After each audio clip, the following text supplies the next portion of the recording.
मेरे गांव में एक ऐसा पुराना पोखर था जहाँ से कई रहस्यमय मौतों की कहानियाँ जुड़ी थी। कोई भी उस पानी के पास जाता था तो उसके साथ कुछ अजीब होता था। और फिर एक दिन मैं भी उस पोखर का शिकार बन गया। दोस्तों, आज के भौतिक घटना को हम सिराज आलम जी के पॉइंट ऑफ व्यू से सुनेंगे, जिनके साथ ये घटना वास्तव में घटा था।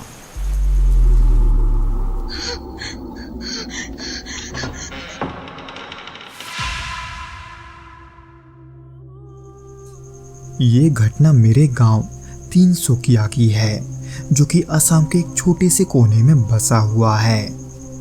ये बात आज से करीब 10 साल पुरानी है। उस समय मेरी उम्र करीब 20-21 साल की रही होगी। मैं अपने गांव में ही रहता था, जहां जिंदगी तो बेहद सीधी सादी थी। लेकिन एक चीज थी जो सालों से सबके दिलों में एक अजीब सा डर भर रही थी, और वो था गांव के बाहर का, यानी कि उत्तरी दिशा में स्थित एक पुराना पोखर।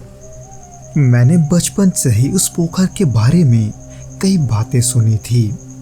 दादा दादी उसको लेकर कई कहानियां भी सुनाते थे और कहते थे कि उस पोखर के पास कभी मत जाना। कोई कहता था कि वो जगह शापित है, तो कोई कहता था वहां पुराने जमाने में बलि दी जाती थी।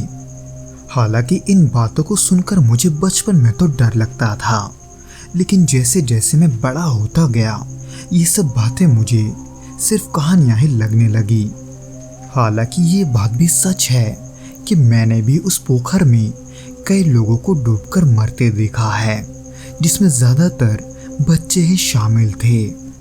उन मौतों की कोई साफ वजह नहीं थी, ना कोई तूफान था और ना ही उस तालाब का पानी उतना गहरा था कि उसमें किसी की डूबकर मौत हो जाए। खैर, इन्हीं सभी के वजह से गांव वाले उस तालाब से दूर रहते थे। मैं उन दिनों खेतों में काम करता था।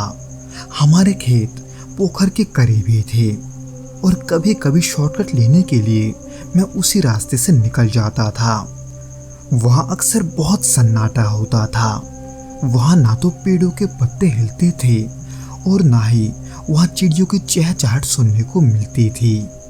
मैं अक्सर वहाँ से जाते हुए संभल कर चलता था, पर एक बार अनजाने में मेरा पैर वहाँ फिसल गया और मैं लगभग पोखर के किनारे तक गिर गया।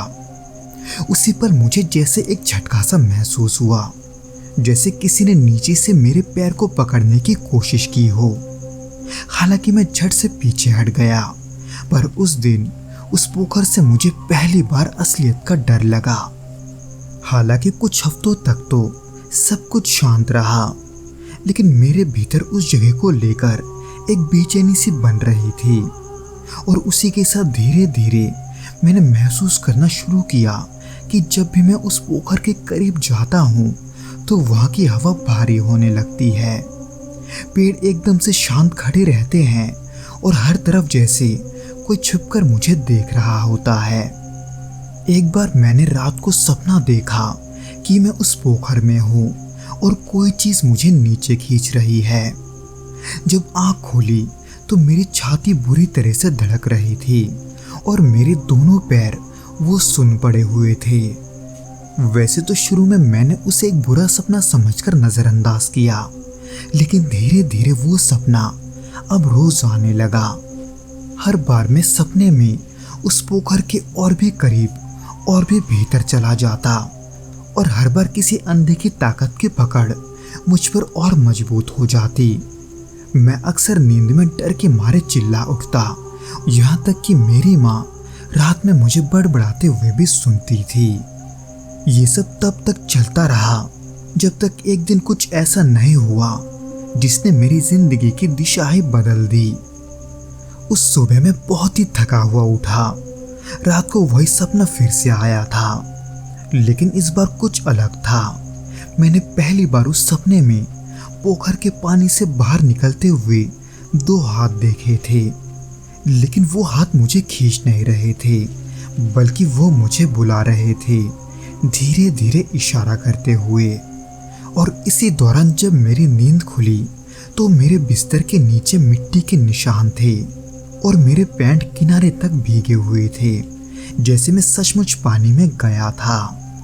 अब वो सच था या सपना, ये मैं नहीं जानता, पर मैं खुद से कह रहा था कि ये सब सिर्फ एक मानसिक थकान है।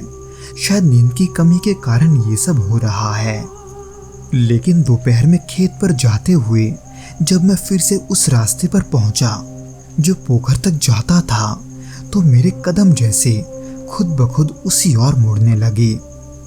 मन में डर तो था, लेकिन पैर रुकने का नाम नहीं ले रहे थे। मैं पोखर के पास पहुंचा तो आसमान बिल्कुल साफ था और वहां एक अजीब सा सन्नाटा था।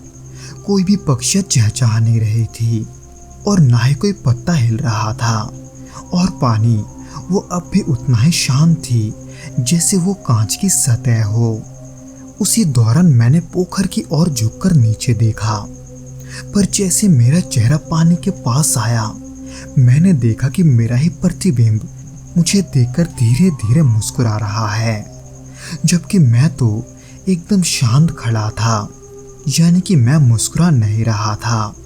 इसलिए उस प्रतिबिंब को देखते ही मैं पीछे हट गया और डर के मारे कुछ पल उससे दूर ही बैठा रहा।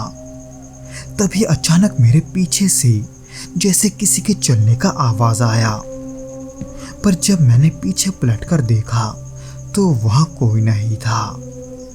उस शाम जब मैं घर लौटा तो बदन में एक अजीब सी थकावट थी। मैं खाना पीना खाए बगैर बिस्तर पर लेट गया। नींद आई, लेकिन उस रात सपने में पोखर नहीं था, बल्कि इस बार मैं खुद को पोखर के नीचे देख रहा था। कीचड़ से भरी जमीन और ऊपर से आता हल्का सा उजाला और बहुत से धुंधले चेहरे, जिसमें कुछ अधजले, फटे हुए और पानी में सड़ चुके चेहरे थे, और वो सभी चेहरे मुझे घूर रहे थे। इस भयानक मंजर को देखकर मेरी नींद टूट गई।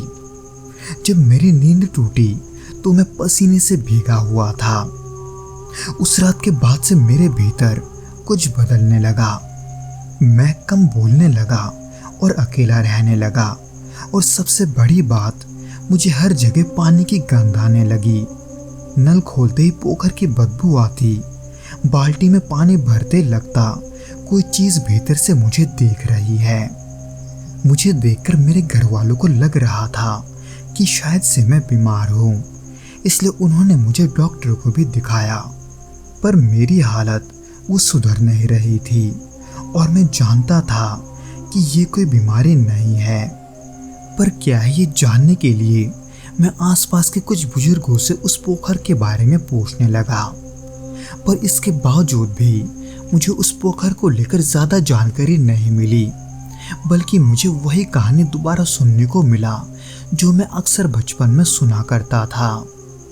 कोई कहता था कि वो पोखर शापित है, तो कोई कहता था कि उसमें पहले बलि दी जाती थी।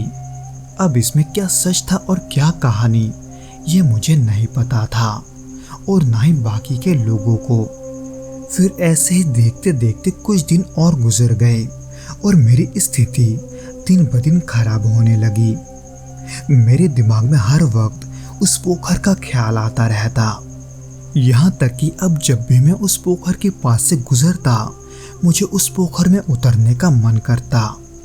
एक बार तो मैं उतरने ही वाला था, पर इससे पहले कि मैं उस पानी में पैर रखता, मेरे पिताजी ने पीछे से मुझे आवाज़ देकर मुझे बुला लिया। फिर धीरे धीरे मेरी हरकतें इस तरह से बदलने लगी कि मेरे परिवार वाले भी ये समझ गए कि मुझे कुछ तो हुआ है। इसलिए उनके बार बार पूछने पर आखिर में मुझे उन सबको इस बारे में बताना ही पड़ा। और वैसे भी मुझे मदद की सख्त ज़रूरत थी। मेरे अंदर एक गहरी घबराहट थी जो बढ़ती जा रही थी। आखिर में मेरी बातों को सुनकर मेरे पिता मुझे एक मौलवी साहब के पास ले गए, जिन्होंने मुझसे वो सब पूछा जो मेरे साथ हुआ था। मैंने उन्हें उस पोखर के बारे में सब बता दिया कि वहाँ मुझे कैसे डरावनी आवाज़ें आती हैं और पानी की सतह पर अजीब प्रतिबिंब दिखाई देती है। उस मौलवी साहब ने मेरी बातों को ध्यान से सुनने के बाद मुझे बताया कि वो पोखर शायद से किसी प्रकार की बुरी शक्ति से जुड़ा होगा। इसलिए उस मौलवी साहब ने मुझे समझाया कि इस समस्या का समाधान सिर्फ एक धार्मिक उपाय से हो सकता है। उन्होंने मुझसे कहा कि मुझे कुछ विशेष तावीज़ पहनने होंगे और कुछ अनुष्ठान भी करने होंगे। हालांकि आखिर में मुझे ये सुनकर थोड़ी राहत मिली कि इन सब का उपाय भी है, लेकिन फिर भी अंदर एक डर था इस बात का कि क्या यह उपाय काम करेगा। उसके अगले दिन मौलवी साहब मेरे घर आए। उन्होंने मुझे एक तावीज़ बना कर दी और मुझे ये सख्ती से पहनने को कहा। तावीज़ एक छोटी सी चांदी की पेटी जैसी थी जिसके अंदर कुछ आयतें लिखी हुई थी।